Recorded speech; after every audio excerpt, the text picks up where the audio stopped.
Good day mga boss. Ayan, another tattoo session. Ngayon ang magtatato ay ang asawa ko. Kayang-kaya niya na yan.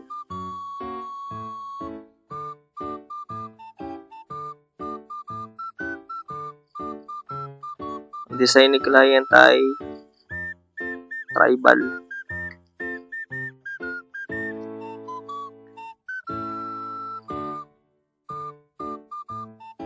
Nilapatan niya ng stencil.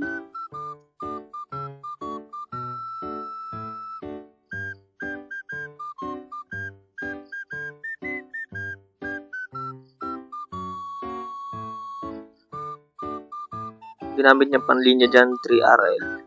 6 volts lang. 6 volts lang yung voltahe ng machine. Hindi mabubog yung balat.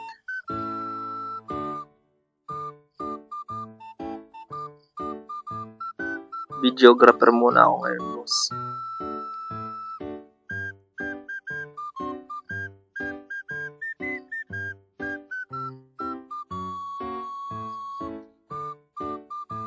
So, yan. Habang nilalaro yung aking anak, nagbibideo-video lang. Tinuturo-turuan ko siya sa mga gagawin niya. Paglilinya, sa shading.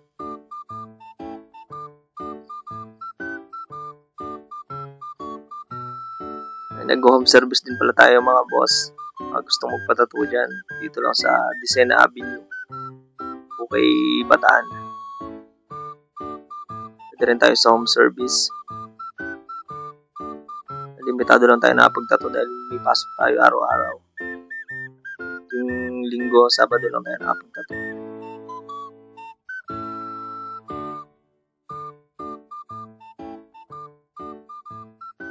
Ayan, sinishadingan niya na. Ginamit niya pang shading dyan ay 15 round magnum. Sa malilit na details, nag-11 RS siya.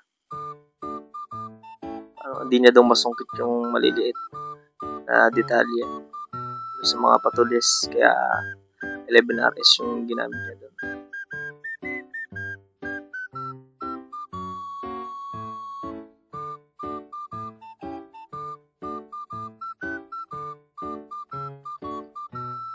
Ayan, tapos na. Ayan yung finished product natin, guys.